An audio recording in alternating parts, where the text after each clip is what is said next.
Hi hello नमस्ते. मी सिद्धांत. आजची मराठी कथा या आपल्या आवडत्या चॅनलवर आपले खूप खूप स्वागत. आज ऐकूया भयकथा त्रिकाल सत्य एक गुपित या कादंबरीचा भाग 3. कादंबरीच्या लेखिका आहेत सौ हेमा एनेगुरे. या कथेच्या पाठीमागच्या भागांमध्ये काय झालं आहे हे जर आपल्याला जाणून घ्यायचं असेल तर चॅनलला प्रथम सबस्क्राईब करा आणि त्रिकाल सत्य एक गुपित या कथेच्या मागील 2 भागांना भेट द्या.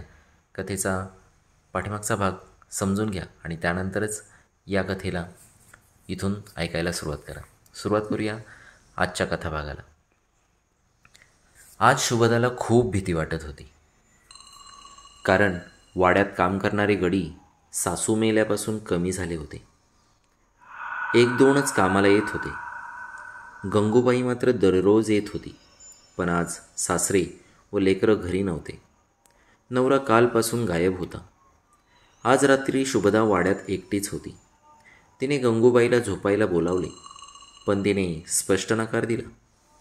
गड्यांनाही वाड्यातच झोपायला सांगितले, पण ते घाबरून नको म्हणाले. आज पौर्णिमा होती. शुभदा शेवटी जगद्गुरुजींकडे गेली. ते म्हणाले, तू घाबरू नको.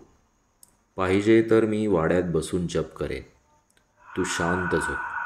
पण शुभदाला झोप कसली येते? वरून बाळाची पण काळजी वाटत होती. दिवसा शांत शांत असणारं बाळ रात्री 8 दिवसांचं वाटतच नसे. इतकं विचित्र वागायचे की एखाद्याने त्याला चालताना बघितलं तर हृदयविकाराने मरेलच. एवढा तीव्र झटका येईल त्याला. शुभदा आज तिच्या खोलीत गेलीच नाही. तिने देवघरात चटई टाकली आणि झोपली.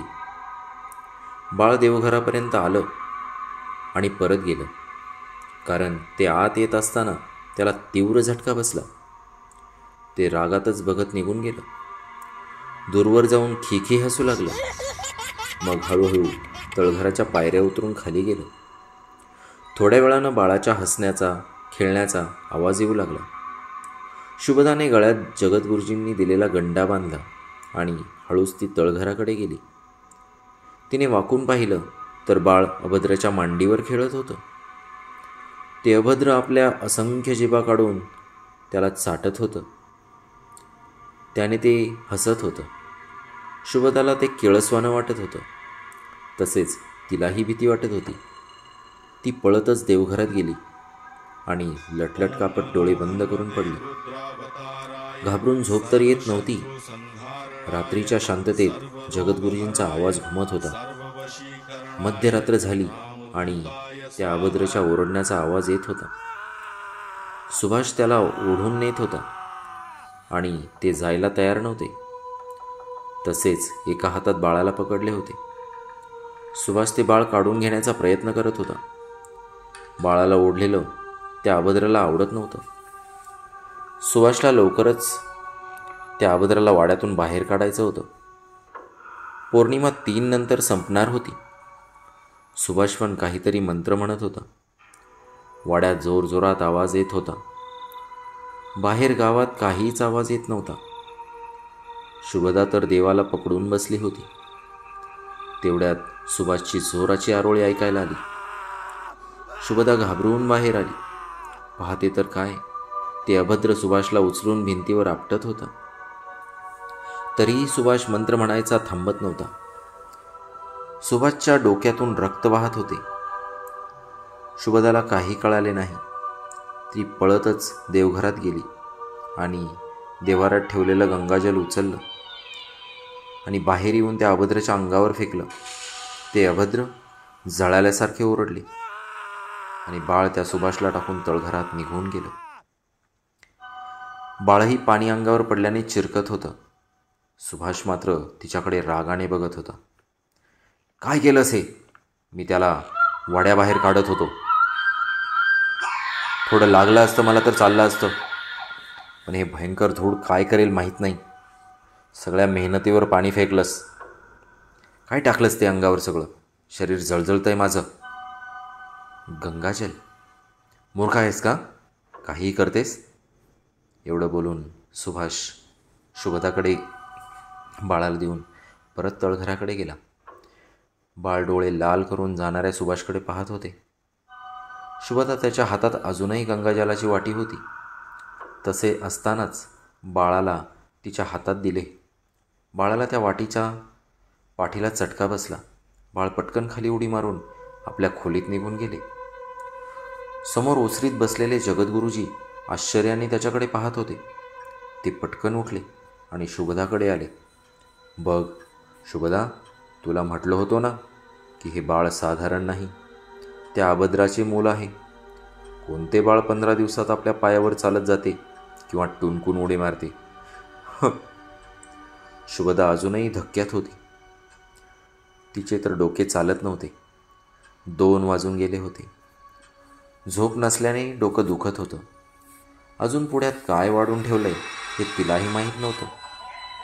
ती हताश होऊन देवघरात निघून गेली. शुभदाला आपल्या नवऱ्याचं आणि मुलाचं गुपित कळाल्यानं ती नाराज होती. इतक्या वर्षानं तिला मुलगा झाला होता. आता नवऱ्याचे व सासूचे टोमणे कमी होतील. नवरा दुसरे लग्न करायचा विचार करणार नाही. आता सगळं चांगलं होईल या आनंदात असताना नवरा व मुलगा मानवी नसून अमानवी आहेत. आपल्या अशा नवऱ्यासोबत 10 वर्ष संसार केला. आता मुलगाही तसाच नव्हे तर त्याच्यापेक्षाही भयंकर निघाला. ती आतून नाराज झाली. कितीतरी वेळ ती विचार करत होती.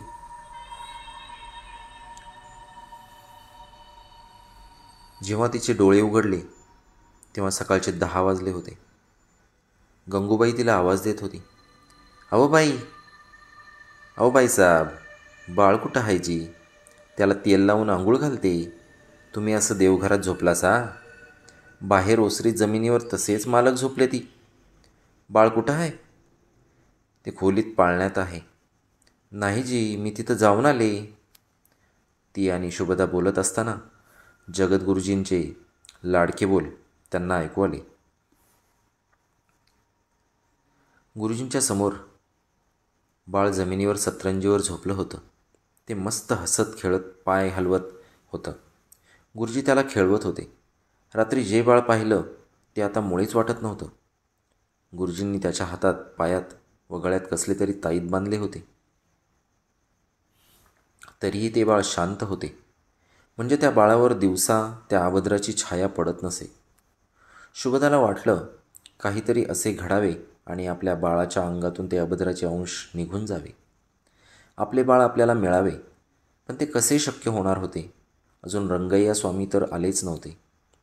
ते आल्यावर अजून काय घडणार होते? तेवढ्यात वाड्याबाहेर गलका ऐकू आला. सुभाष, शुभदा, जगद्गुरुजी बाहेर पळाले.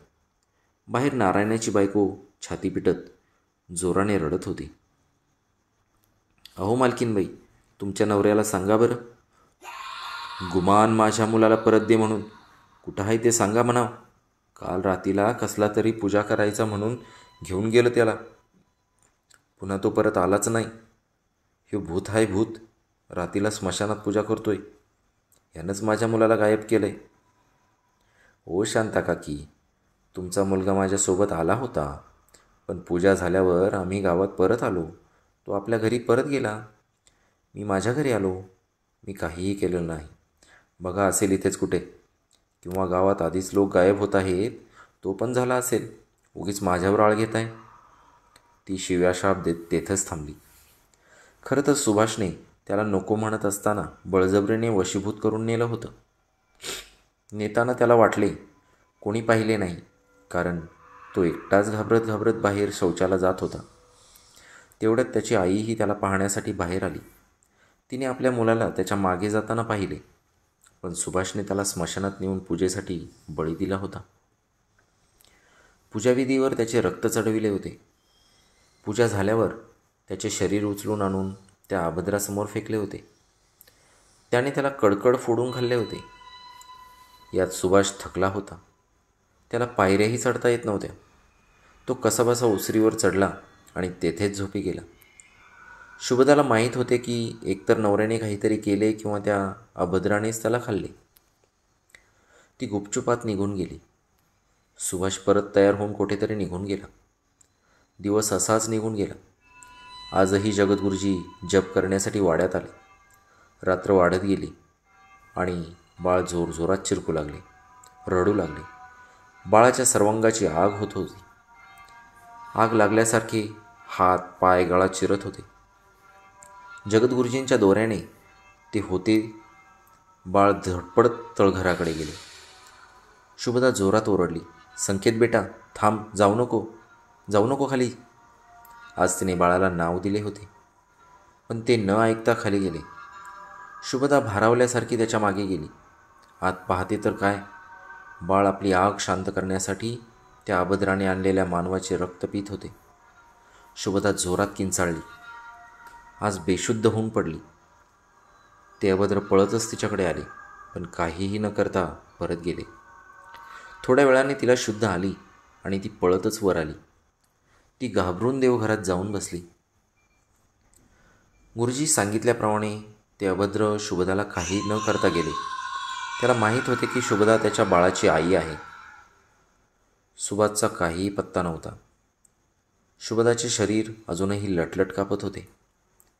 तिला तिच्या डोळ्यावर विश्वास बसत नव्हता. इतकं छोटं बाळ मेलेल्या माणसाला उचलून त्याचं रक्त पित होतं. ते आठवून तिला भडभडून आलं. ती पळतच बाहेर आली, पण ओसरी उतरून मोरीकडे जायला तिला भीती वाटू लागली. मग ती स्वयंपाकघराच्या मोरीकडे गेली. सगळं ढवळून निघालं. तसेही गेले किती दिवस झाले तिला अन्न जात नव्हतं.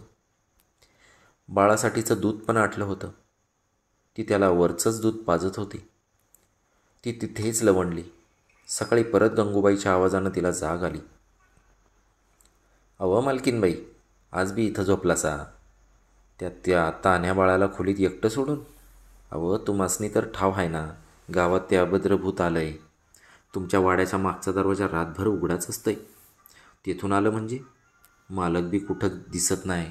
अव सगळं गाव म्हणतंय तुमचा नवरा कसल्या तरी अघोरी पूजा करतोय, त्यामुळे हे भूत गावात आलंय.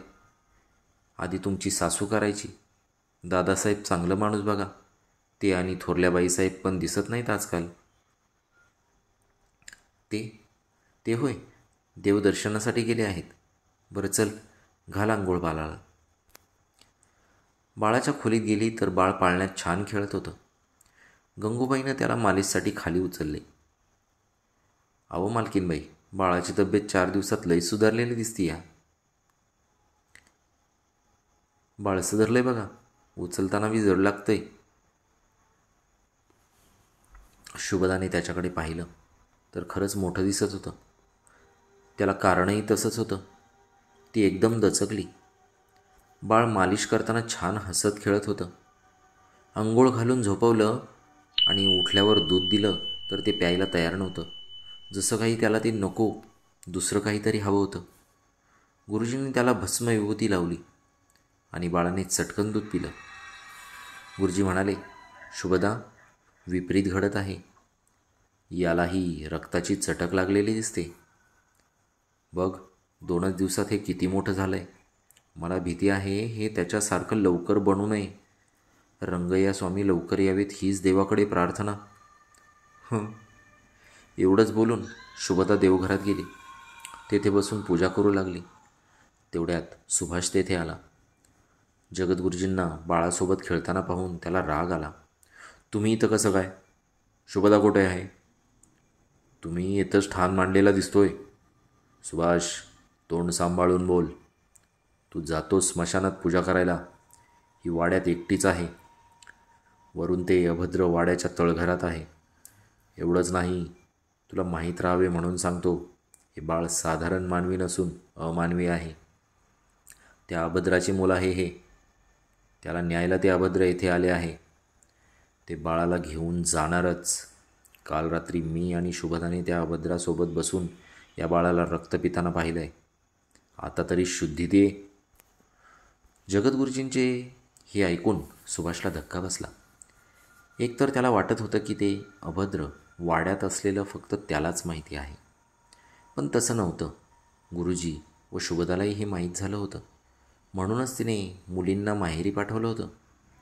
मोठी आई बाबांना बहुतेक कळालंच होतं, म्हणून की काय ते यात्रेला निघून गेले होते. दुसरं, त्याचा मुलगा अमानवी आहे हे माहीत होतं, पण त्या अभद्राचे मुलंच असेल हे नव्हतं माहीत. तो काही बोलला नाही. शुभदा, ए शुभदा असा आवाज देत तो देवघरात शिरला, पण तो चटका बसल्यामुळे उडून बाहेर पडला. शुभदा पूजेत गुंग होती. तिने सुभाषला पडताना पाहिलं नाही. सुभाषला वाटलं, हिला आपण थोडेसे अमानवी आहोत हे माहीत तर झालं नाही ना. पण तो काहीही न बोलता आपल्या खोलीत गेला. स्वच्छ होऊन परत आला आणि शुभदाला जेवायला मागू लागला. शुभदाने उपमा बनवला होता, गुरुजी व स्वतःसाठी. तो त्याला खायला दिला. त्याने ते खाल्लं आणि आपल्या शबनममधून काहीतरी काढत ते तळघरात फेकलं. आतून ते अभद्र जोरात चिरकू लागलं. मग लगेच तो कसली तरी पावडर सगळ्या वाड्यात टाकू लागला. टाकताना काहीतरी मंत्र म्हणत होता. काय टाकता हे? काय करत आहात? मी त्याला वशमध्ये आणण्यासाठी पूजा केली आहे. माहीत नाही कामी येईल की नाही, पण तुला तो काहीही करणार नाही आणि आपल्या बाळाला नेणार नाही. ते भस्म टाकून तो परत वाड्याबाहेर गेला. क्रमशः. धन्यवाद मित्रांनो. आजच्या त्रिकाल सत्य या कादंबरीच्या भाग 3मध्ये बाळाचे अघोरी रूप आपणास पाहण्यास मिळाले. काय होणार असेल बाळाच्या, शुभदाच्या, सुभाषच्या जीवनामध्ये ऐकूया येत्या रविवारी रात्री 8 वाजता त्रिकाल सत्य कादंबरीचा भाग 4. तोपर्यंत stay healthy, stay happy, stay tuned. Bye.